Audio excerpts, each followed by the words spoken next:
Frumoși mei săgetători, bine ați venit, dragilor! Astăzi facem etalarea pentru luna august, etalare generală, valabilă pentru toți cei care aveți soare, lună, ascendent sau Venus în săgetător. Ce grabă au cărțile să iasă, hai să vedem. Vom face crucea celtică și vom scoate două cărți în plus în care să vedem provocarea și surpriza lunii pentru voi.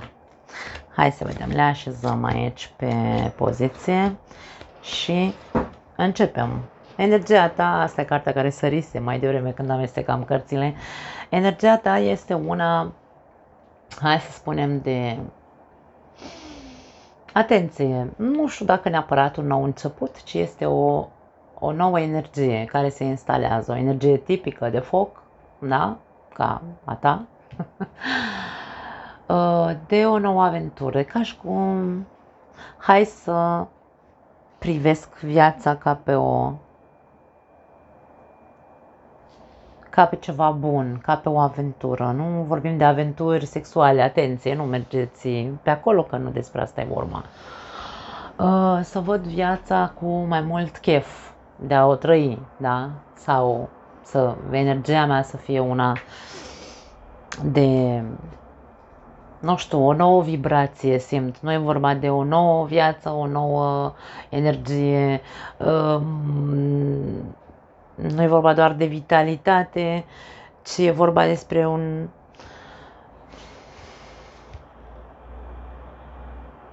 curiozitate în același timp. E ca și cum ce-ar fi să văd altfel viața, să văd cam cu ce vine, da? Asta simt să transmit, nu știu dacă vibrează cu vreunii dintre voi. Situația, wow, astea monede, ceva palpabil, o nouă, de aia spun aici avem pentru săgetători un nou drum, nu neapărat o nouă viață, atenție, un nou drum.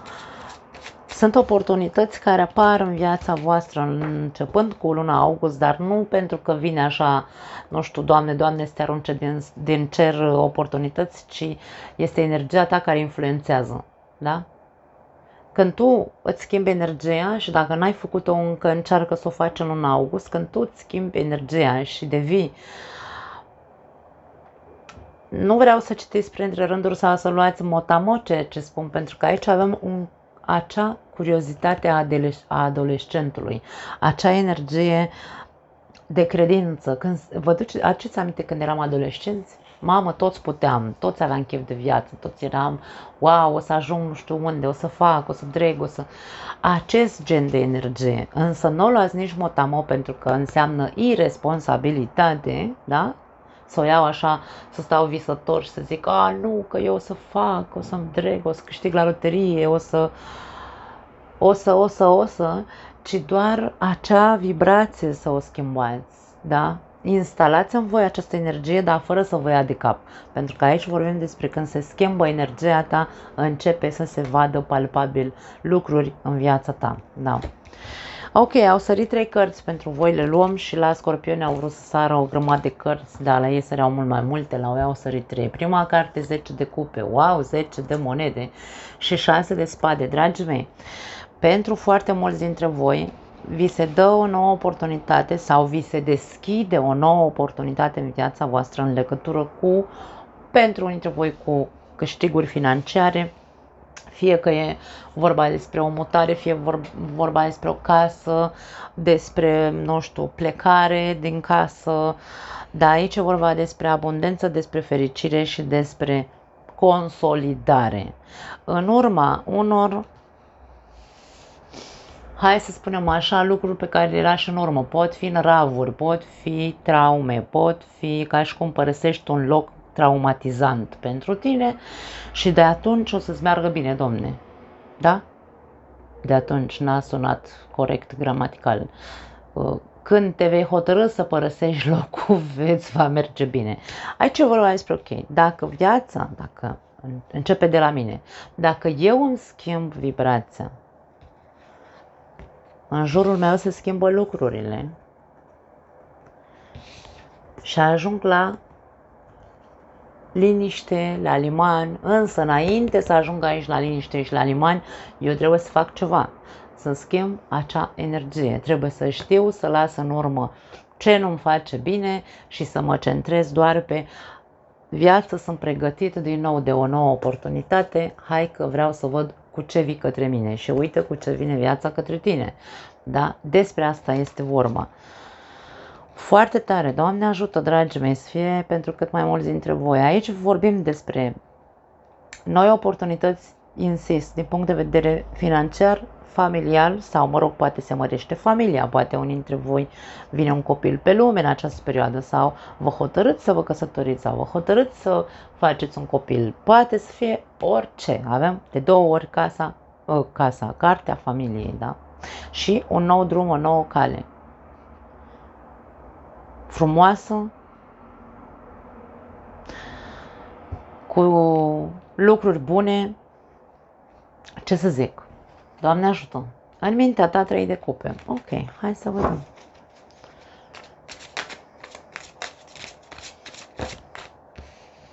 Bai, la voi numai câte 3 cărți sar. Wow, împărăteasa. As de bâte, un alt as și avem 3-ul de bâte, dragii mei. Deci, aici e vorba despre, ok, cine vrea o să vadă schimbări în viața lui. Eu nu vreau, Doamne ferește, să ajung aici și să fiu propovăduitoare de fă așa și o să ajungi acolo și o să fie bine și nu. Eu pur și simplu sunt foarte spontană și ceea ce simt aia transmit. În momentul în care văd combinații de genul ăsta, mi este foarte greu să zic cine vrea să facă va ajunge. Mi este foarte greu să nu zic, pardon, da? Cine vrea să facă va vedea în viața lui multe beneficii, dar nici nu vreau să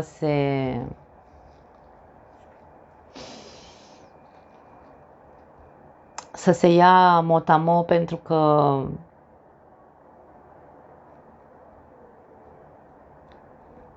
știți cum e tarotul? Bine, tarotul, ca oricare altă hai să spunem așa, citire în simboluri, este doar o exprimare a ceea ce aceste simboluri, cărțile tarot, vor să ne exprime, însă în viața reală a fiecăruia dintre noi lucrurile pot sta diferit. Și tu poate ai o situație, nu știu, hai să spunem așa, sau o situație sau nu ai făcut o muncă în viața ta, o muncă personală cu tine, într-atât încât să știi că tot ceea ce auzi, nu contează pe ce canal sau prin ce,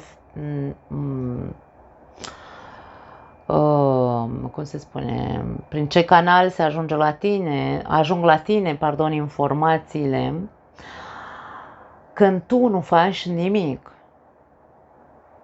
și stai să vezi dacă viața îți dă vreun indiciu că vine ceva bun către tine. Ce vreau să înțelegem este că nimic nu va veni către noi dacă noi nu facem nimic. Da? De-aia spun, mare grijă cu cei care luați că de pe acest canal, că de pe alt canal. De-aia încerc să nu fac etalări de genul, să vină, uite, aici poate alt tarotist zice, tu te pune la loto că o să câștigi sau nu știu, te fă ceva că o să fie mamă, du-te, vinde casa că o să fii mult mai fericit. Eu nu-mi permit să spun lucrurile astea pentru că știu că depinde foarte mult de situația fiecăruia dintre noi sau de cum suntem noi ca persoane. Pentru că e ca și când tu stai și zici, da mă, stai mă că mi-a zis aia că mă duc să câștig la loto, dar eu nu joc, știi? Adică e ca și când aici tu trebuie să faci ceva. Tu trebuie să ieși din bulă, nu trebuie să mai stai în, în energii de visare, trebuie să treci la acțiune. Băta înseamnă acțiune, băta înseamnă curaj, băta înseamnă eu pot, eu vreau și eu voi reuși, da. Băta înseamnă egoism, mă gândesc la mine, dar nu egoismul ăla în care calc pe cadavre. Băta înseamnă vitalitate, chef, după cum am spus, chef de viață și acțiune.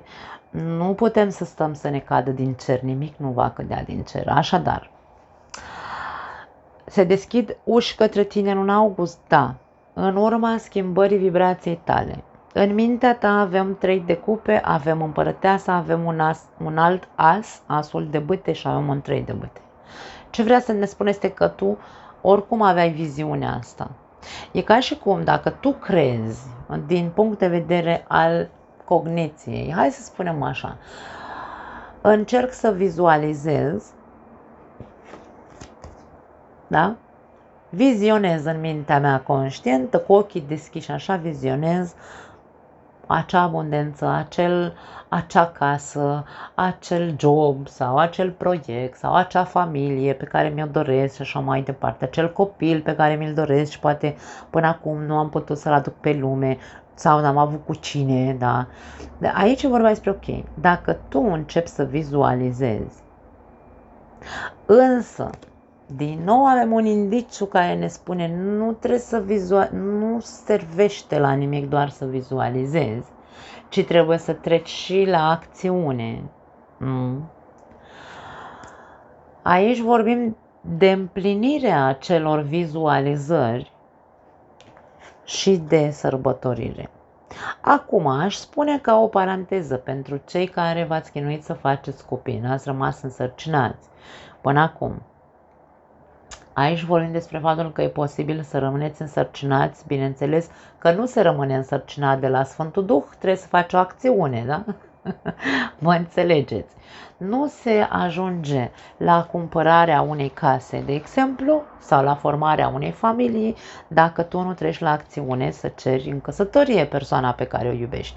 Nu se trece la o împlinire, da?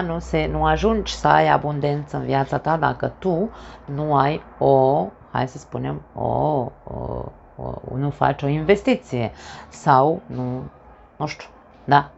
Nu poți să iei o casă dacă nu faci un împrumut, dacă n-ai banii, da? Deci sunt multe lucruri pe care trebuie să le conștientizăm. Că nu ne cade nimic din cer și că noi trebuie să participăm cu această viață ca să putem să avem ceea ce ne dorim. Numai o secundă că mi s-a părut că m-a anunțat că rămân fără baterie, nu știu ce e aici. Da, mi-am adus încărcătorul, îmi cer iertare. Ok, deci cam asta este ideea. În momentul în care tu, în mintea ta, începi să schimbi anumite lucruri, începi să schimbi viziunea. Doamne, dacă tu ce vrei este o relație frumoasă, de lungă durată, habar n-am, zici ce vrei tu că-ți dorești, tu trebuie să ai o viziune despre ceea ce tu vrei. Și atunci, prin acțiunile pe care le faci, viziunea pe care o ai de viitor asupra ceea ce tu îți dorești și încrederea și îmi vine să spun eleganța cu care tu vei face lucrurile sau eleganța cu care vei trece la acțiune, aici vom avea parte sau vom vedea cum vei ieși pe plus, pentru că avem o carte de sărbătorire. 3 de cupe este o sărbătorire. Ok? Nu vorbim de triunghiuri amoroase, să nu vă faceți impresia că dacă vedeți 3 de cupe înseamnă triunghi amoros. Foarte multă lume când îl vede imediat, triunghi amoros, nu. Ok?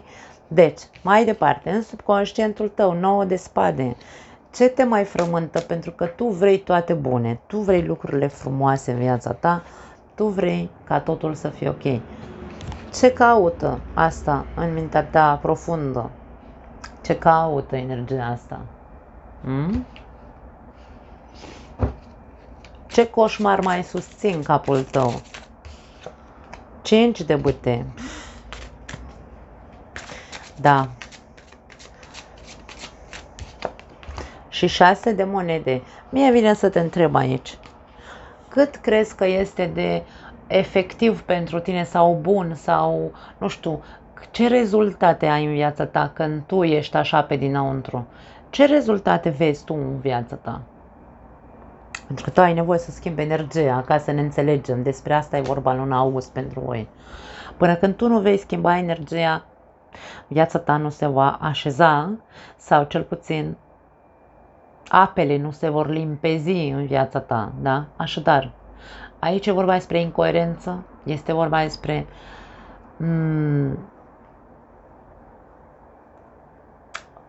exagerări mentale, nouă de spade, cartea coșmarului pe care ni le inducem singuri, da? Stăm aici și ne învârtim în jurul cozii și facem din țânțar armăsar, facem o tragedie, wow, nu o să ia, ai, nu, să-mi vai capul meu, nu o să-mi iasă niciodată, nu-mi place ce văd, aia, habar n-am, nu știu ce zici tu știi ce-ți spui.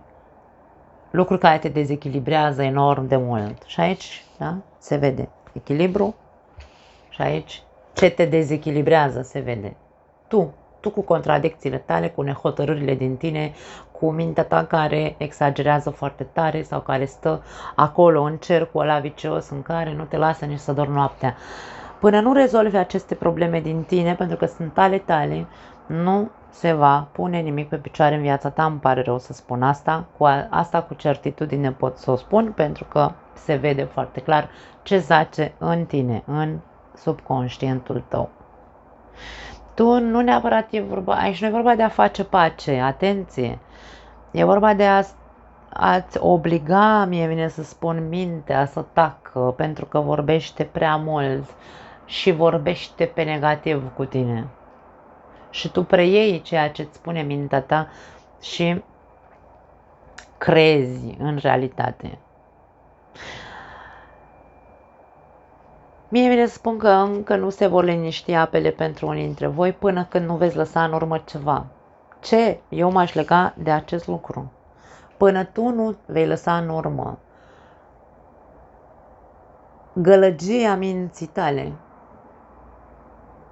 nu cred că vei ajunge la acest imperiu, la această abundență, la acest echilibru, la această senzație de, hai să o numim, pace, fericire, numești-o cum vrei tu. Nu cred. Da. Mai departe. Inclusiv când vorbim aici despre faptul că tu îți dorești un copil, îți dorești familie, îți dorești, nu știu, da? Deci dacă tu în momentul de față ești femeie și nu poți să ții o sarcină, puteți să aruncați cu pietre mine, nu am niciun fel de problemă. Când tu nu poți să ții o sarcină, nu e pentru că ești sterilă, poate te-ai dus la controle și ți-au ieșit foarte bine toate controlele și ție și partenerului de viață, da? Care e explicația? Hai să gândim logic. Dacă totul e ok, care e explicația de eu nu rămân însărcinată? Ce-ți spui tu despre a fi mamă? Ce-ți spui tu despre a avea copii? Ești sigură că vrei copii? Pentru că aici există o mare, foarte mare imagine a unui coșmar, ca și cum, wow, o să-mi dea viața peste cap. Tu trebuie să spui adevărul ție. Da, la suprafață, în mintea conștientă, da, wow, eu chiar vreau 3 copii, nu 1. Însă pe dinăuntru vorbește cu tine și vezi că de fapt ai mari contradicții în legătură cu asta. Fii corectă cu tine. Da.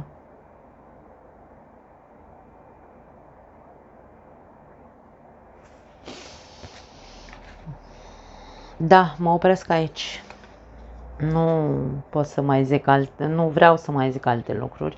În trecut, 10 de monede, deci vedem aici că ai avut parte de aceeași lucru pe care vrei să-l recuperezi, poate vrei să vă recuperați relația, familia, casa, habar n-am. Da. Hai să vedem cu ce vine 10 de monede, ce vrea să ne spună. 8 de monede. Mamă, câte cărți ies la voi. Rege de spade și spânzuratul. Ai avut în trecut parte de stabilitate și financiară și, nu știu, și în familie și de toate. Însă,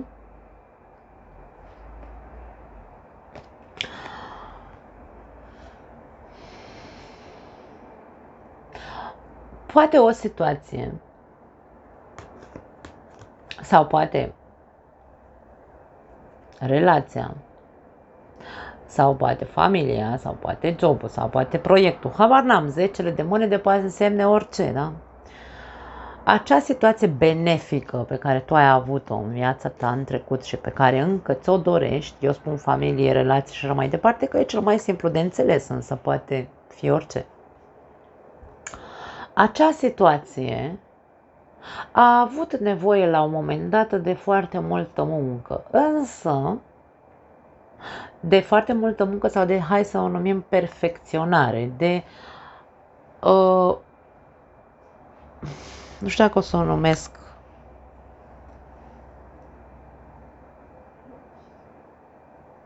îmi vine cuvântul adaptabilitate, nu știu de ce. Ceva s-a dat peste cap, dar nu s-a dat peste cap degeaba, s-a dat peste cap ca voi să vă iluminați, ca să vedeți altceva, să vedeți unde trebuia făcută o muncă, da?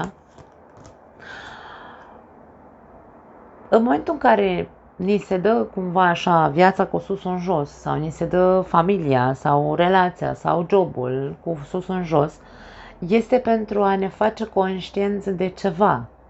Nu pentru că vrea viața așa să dea ție, nu știu, palme peste ochi, nu.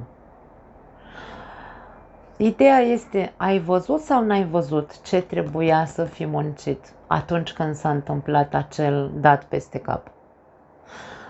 Pentru că aici avem un rege de spade care ne indică o energie de corectitudine. Din nou vorbim, fi corect cu tine. Au existat momente în care, atunci când ți s-a dat viața peste cap, tu te-ai pus în defensivă, te-ai pus pe protecție și ai făcut eforturi doar ca să te protejezi pe tine, nu ca să înțelegi esența acelui dat peste cap.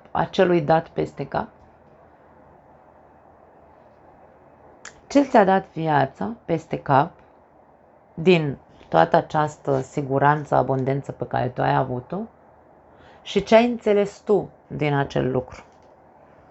Pentru că de aici vine ideea cu dacă ai reușit sau nu să schimbi viziunea sau dacă vei reuși sau nu să-ți schimbi energia, vibrația în luna august. Pentru că aici, sub acest paj de bătăie, uite ce frumos, avem trecutul, avem treiul de spade, avem asul de spade, avem luna. Ce vrea să ne spună combinația asta? Că toate aceste suferințe, acum putem să vorbim despre unii dintre voi un triunghi amoros, s-a arătat lucrurile ascunse, 3 de spade, 6 de cupe, 3-ul de cupe le avem în context. Acum putem să spunem că tu ai aflat sau, ai descoperit, dacă vrei, da, ai descoperit în trecut ceva care te-a făcut să suferi, te-a traumatizat foarte tare și de acolo e ca și cum tu a trebuit să înțelegi ceva.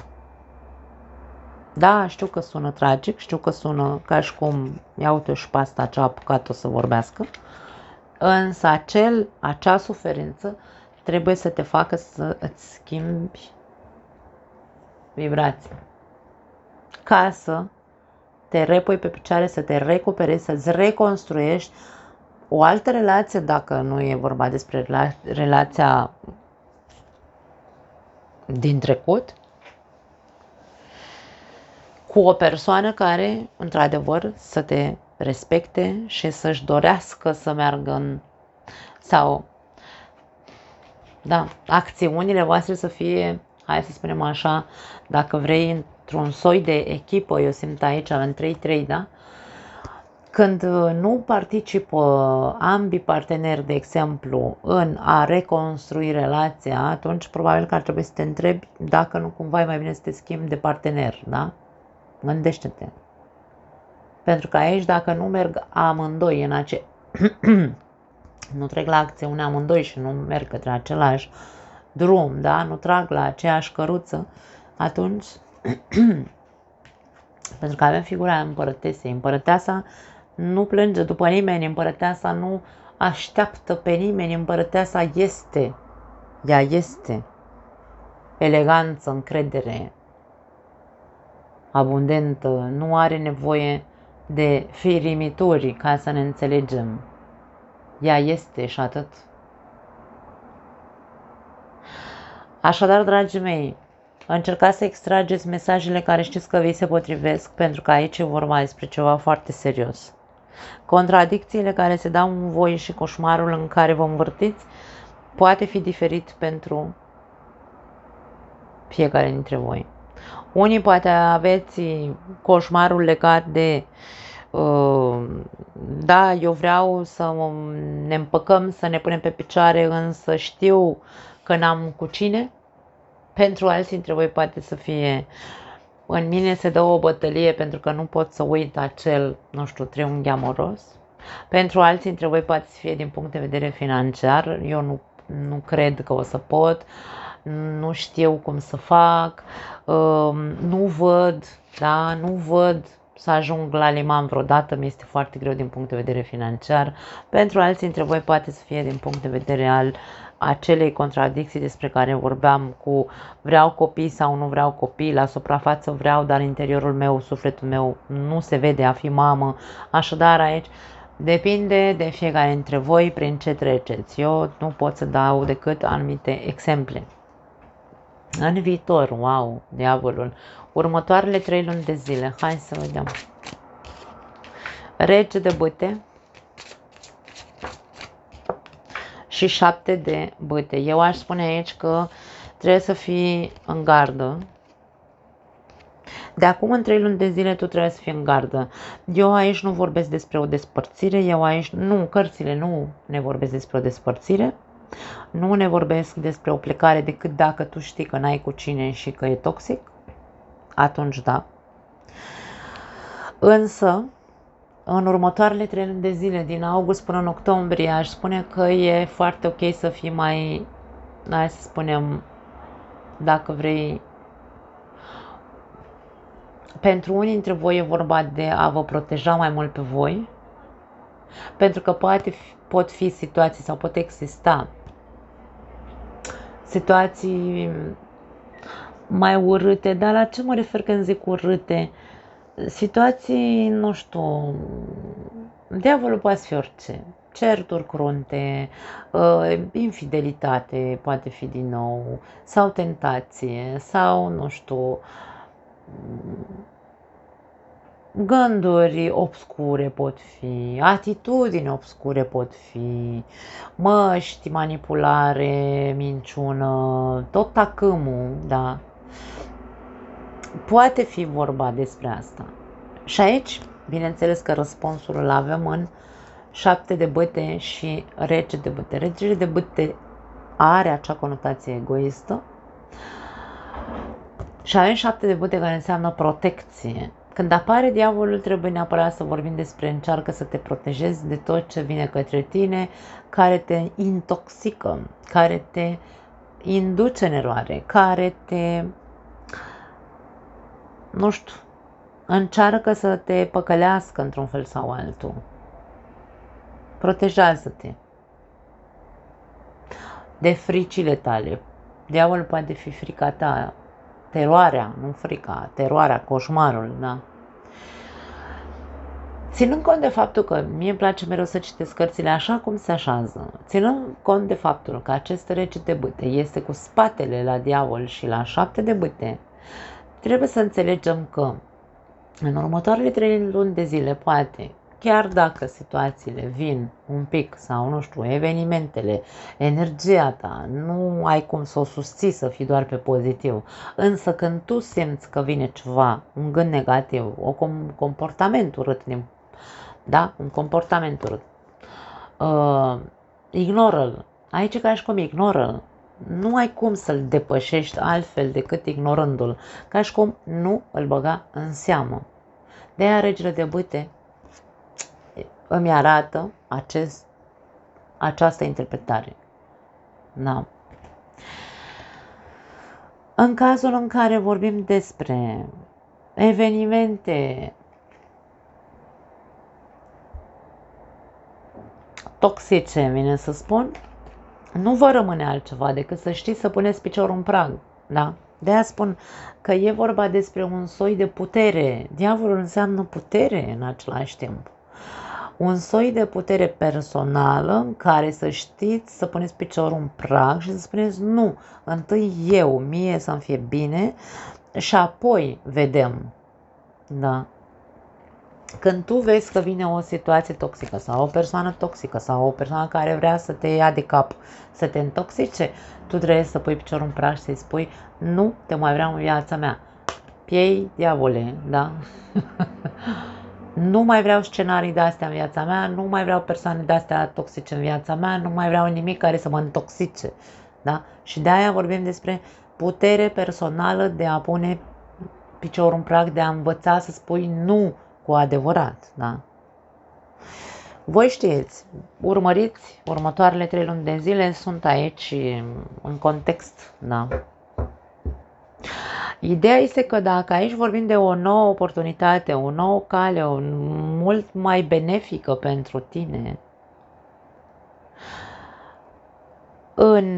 începând cu schimbarea vibrației tale, cum am spus la începutul etalării, când vin gânduri de-astea prăpăstioase din subconștientul tău, pentru că pot fi doar gânduri de ale tale, tu ai puterea sau vei avea puterea să le ignori sau să le oprești. Doar tu. Atunci când tu ceea ce cauți este, bineînțeles, echilibru, abundența, fericirea. Este ca un fel de descarcerare din coșmarul, din legăturile mentale în care ai stat și care te-au intoxicat de fapt. E ca un fel de maltratare, automaltratare, da? M-am boicoteat singur, nu știu dacă există cuvintele astea în românește, și acum când simt sau presimt că vine către mine un gând, în următoarele 3 luni de zile vin gândurile prăpăstioase, vin gândurile de teroare, de frici, de toate, de violență, poate, de ce nu? Și eu încep să devin sau am devenit în timp mai violent, mai, nu știu, mai nepăsător, mai în același timp vorbesc mai urât, nu știu, habar n-am aici cu diavolul, putem să zicem de toate, și comportamentul nostru să fie toxic, atunci trebuie să-mi pun piciorul în prag mie, eu trebuie să învăț, băi, stai puțin că sărcalul, da? Eu îmi pun limite singură. Să nu uităm să privim către noi întotdeauna și apoi în exterior, că e foarte ușor să vedem în exterior, dar ceilalți sau viața sau zi cum vrei tu, întotdeauna ne va pune oglinda în față și ceea ce ne arată viața e despre noi.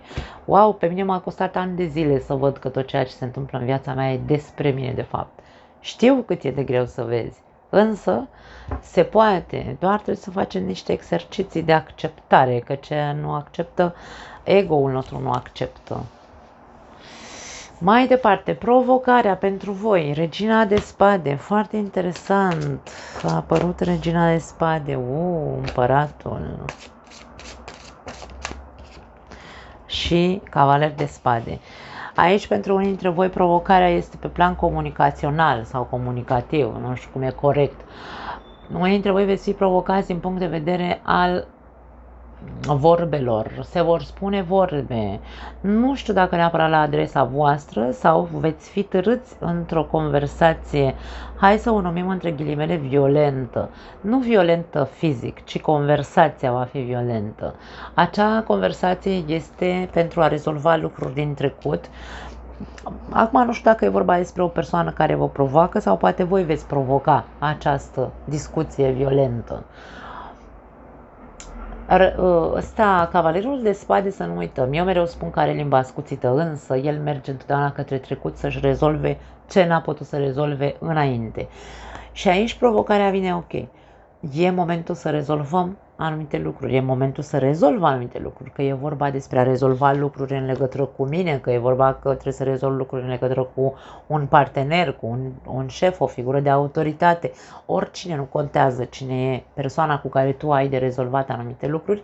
Aici ți se spune că vei fi provocat să treci la acțiune, să rezolvi anumite lucruri cu o persoană importantă din viața ta, pardon.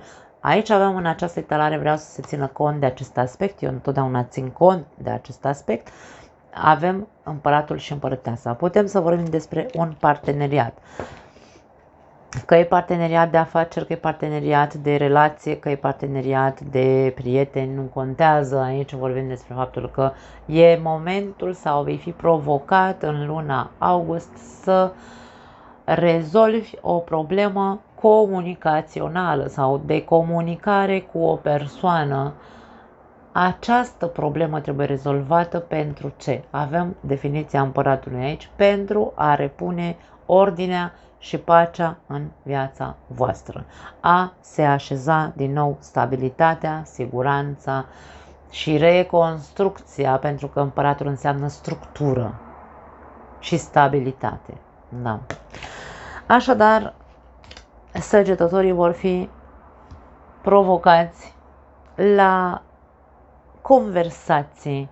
Le place sau nu le place, conversațiile vor fi usturătoare, într-atât încât să știți să puneți odată pentru totdeauna cărțile pe masă cu finalul de a se așeza lucrurile, da? Deznodământul trebuie să fie așezarea lucrurilor în viața voastră, nu distrugerea lor, pentru că așa, cu limba ascuțită, putem să fim toți, să ne aruncăm tigăi în cap și să nu rezolvăm nimic. Aici avem nevoie de eleganță, disciplină, să ne știm, să ne ținem în frâu nervii, nu să aruncăm cu borcane după noi, ci să ne comportăm ca adulți. Da. Asumare, disciplină,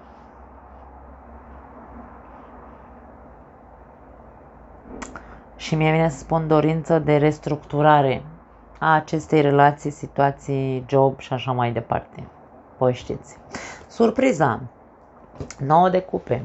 9 de cupe este o carte foarte pozitivă care ne vorbește despre împlinirea dorințelor, satisfacție emoțională. Așadar, surpriza este una foarte plăcută, aș spune, pentru voi. Justiția. Foarte tare.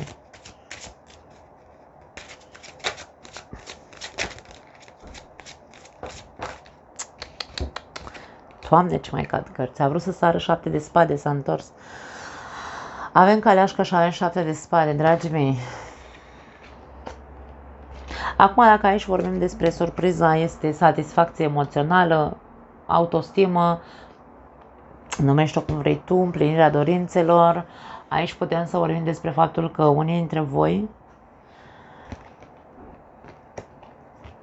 nu vă veți mai ascunde în spatele minciunilor, manipulărilor, nu vă veți mai lăsa păcăliți. Aici vorbim despre a scoate a pune cărțile pe masă, vorbim despre sinceritate, vorbim despre evoluție, vorbim despre succes. Însă, ca să ajungem să ne împlinim dorința pe care o aveam, indiferent care este ea, trebuie să fim foarte sinceri, da? Și trebuie să avem un obiectiv. Ce obiectiv are dorința respectivă pentru tine? Da? Hai să zicem așa. Dacă tu ai obiectivul, aici vedem, da? Ce ni se arată este că probabil obiectivul tău este casă, masă, fericire, abundență, nu știu, numește cum vrei, da? Întoarcerea acasă, plecarea de acasă, habar n-am. Reconstrucția relației în cazul în care vorbim despre asta, în cazul în care nu vorbim aici despre mamă, o relație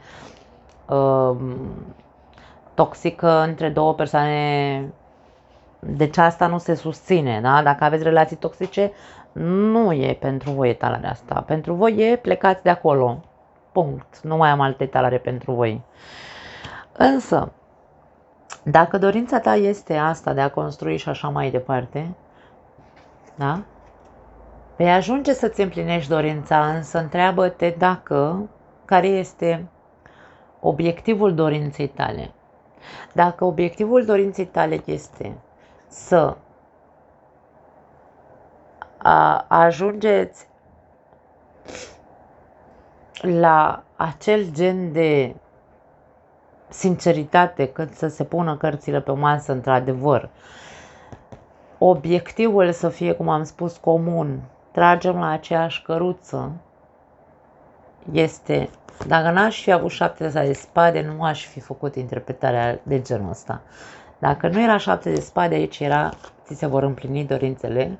Nu neapărat surpriză, ci este vorba despre anumite eforturi care se fac să ne împlinim dorințele, așa cum am zis și la începutul etalării. Și putem să vorbim despre faptul că unii dintre voi, probabil că obiectivul este, sau dorința voastră este să vă despărțiți. Poate fi, pentru unii dintre voi, da. Dorința ta cea mai mare este să ieși de acolo, domne, că nu ți-e bine. Nu vrei să reconstruiești. Tu vrei o nouă cale, tu vrei o nouă familie, tu vrei o nouă, da, vrei o nouă relație cu altcineva. Nu mai vrei cu persoana de lângă tine pentru că nu e ok relația și e foarte bine așa. Însă pare că nu vei face această mișcare. Avem un interes aici cu 7 de spade. Pentru alții dintre voi, care este obiectivul dorinței tale? Pentru că dacă tu ești sincer cu tine și știi că obiectivul tău este ca după aia să ai la mână persoana respectivă, să o manipulezi cum vrei tu, să, nu știu, habar n-am. Întreabă-te, da? În viața noastră putem să materializăm și să ni se îndeplinească dorințele sau să le facem realitate, indiferent că sunt sau nu pozitive. Tu știi. Vezi ce-ți dorești că s-ar putea să ți se întâmple. Sau să se împlinească, da, mai bine zis. Așadar, puneți cu claritate. Nu. Fii sincer cu tine, dar sincer la sânge cu tine și vezi de ce. Nu vezi de ce nu. Vezi care este dorința ta și care e obiectivul acelei dorințe. Pentru că dacă este puterea de manipulare după aia să-l ai sub apucul tău sau, mă rog, să o ai, să o manevrezi cum vrei tu pe respectiva persoană, na, eu aici te întreb dacă ești cu adevărat sincer cu tine. Pentru că aici vorbim de un echilibru. Aceste două cărți ne vorbesc despre echilibru. Acest 6 de monede ne vorbește despre echilibru. Acest 6 de spade ne vorbește despre ajungerea la liman, la lumină, da? Acest împărat ne vorbește despre structură. Structură, stabilitate. Aceste două cărți ne vorbesc despre stabilitate. Vrei să-ți mai spun alte lucruri? Nu mai are sens să o lângănesc aici o oră. Toate cărțile aproximativ ne vorbesc despre același lucru. Deci, până când tu nu vei fi cu adevărat corect cu tine și nu te vei mai agăța de niciun interes și de niciun alt motiv decât adevărul adevărat gol-goluț, totul va fi o falsitate, totul va fi o mască. Dacă tu asta îți dorești, ai grijă ce-ți dorești, dacă tu asta îți dorești, asta vei avea. Concluzia. 4 de cupe. Ok. Concluzia mie vine să spun că e bună. Mai analizează. Analizează toate motivele, analizează dacă vibrația ta este corectă, analizează ce poți să schimbi la tine, da? 7 de cupe și turnul, trezește-te din iluzie, trezește-te din visare, ieși din telenovelă. Nu pot spune altceva. Deci aici, unii dintre voi trăiți într-o mare telenovelă. Ori trăiți în telenovela vieții voastre, că voi aveți tot ce vă trebuie, sunteți fericiți, sunteți abundenți, aveți o familie, aveți copii, toată lumea e bine, e sănătoasă, e, da? Deci aici e o bulă de idealizare. Ori vă doriți această bulă și vă chinuiți să ajungeți la ea și n-aveți cu cine și stați în prezența acelei persoane, în această relație, cu toate că voi știți că nu e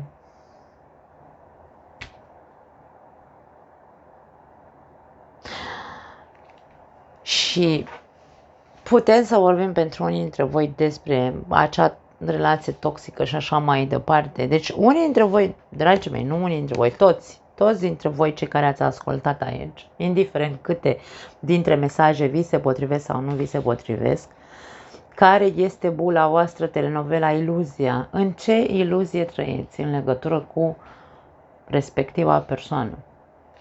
Analizează bine și vezi cât este visare sau păcăleală auto, da? Păcăleală pentru că aici te vei dezamăgi. Când ceva se va face realitate, când va veni fulgerul și te va trezi, e ca și cum vei cădea cumva așa de sus și vei suferi o mare deziluzie. De aia ți se spune, analizează cu adevărat cu cine ești, lângă cine ești, analizează-ți cu adevărat bula ta, gândurile tale, pentru că exact mai aici, dacă luptele sunt ale tale, în mintea ta, și tu ai, domne, o relație ok, că poate ai o relație ok, unii dintre voi nu, însă alții da, dar relația ta e ok, persoana cu care ești e ok, s-au întâmplat ce s-au întâmplat în trecut, da, evenimentele în trecut au avut un scop, ca tu să vezi ceva și să faci ceva, să faci niște modificări, să faci, nu știu, o schimbare de viziune, să faci o muncă cu tine. Și în mintea ta se produce tot acest coșmar în care, nu, că n-am cu cine, că nu pot, că o fi compărți și tu ești toxicul din relație, atenție. Deci aici vorbim despre ai grijă să nu cumva să-ți dorești să rămâi în continuare cu persoana asta cu iluzia că tu o să poți să o faci cum vrei tu pe degete. Mare grijă aici pentru că te vei desumfla și nu unde te vei desumfla în august. Mare atenție, da? Poate că ar trebui să analizezi bine ca să te trezești la timp, ca să nu fie căzătura atât de, hai să spunem așa, da? Când ieșim din bulă, când se sparge bula de săpun, doare tare. De-aia spun, nu știu care este iluzia fiecăruia dintre voi. Voi știți. Însă, mare, căscați bine ochii și priviți-vă cu adevărat acea iluzie. Pentru că turnul înseamnă eveniment neașteptat. Turnul poate veni, cum spun, pe nepusă masă un eveniment pe care tu n-ai vrut să-l vezi, da? Nu e că, vezi, Doamne, e neașteptat că vine așa fulgerul, se vede de departe, se aude trăsnetul, auzim, suntem anunțați. Tu de mult știi că poate te îmbeți cu apă rece, ori în privința partenerului, ori în privința ta, da? Tu știi că te îmbeți cu apă rece, însă nu vrei să vezi. Și evenimentele neașteptate în legătură cu cartea turnului vin ca să, chipurile neașteptate, dar vin ca să ne trezească, ca și cum până nu-ți cade fulger în cap, tu nu te trezești, altfel nu. Până nu se întâmplă o, între ghilimele, tragedie, pentru că nu vorbim de tragedie aici, cine știe ce, însă turnul poate avea o conotație de acea, până când nu-ți cade tavanul în cap, tu nu pui o bigă de-aia, nu cum se cheamă, Doamne iartă-mă că iar mi se amestecă cuvintele în cap. Nu pui un stâlp de la care să susțină tavanul, da? Cum se zice la noi, până nu te dai cu capul de prag, nu vezi. Aici despre asta e vorba. Unii dintre voi veți avea parte în timp, nu cred că se întâmplă neapărat în 1 august. Poate pentru unii dintre voi, da, însă. Turnul ne poate vorbi despre pierderi, da? Pierzi ca să ce? Ca să vezi, da? Ca să vezi că tu de fapt trăiai într-o iluzie.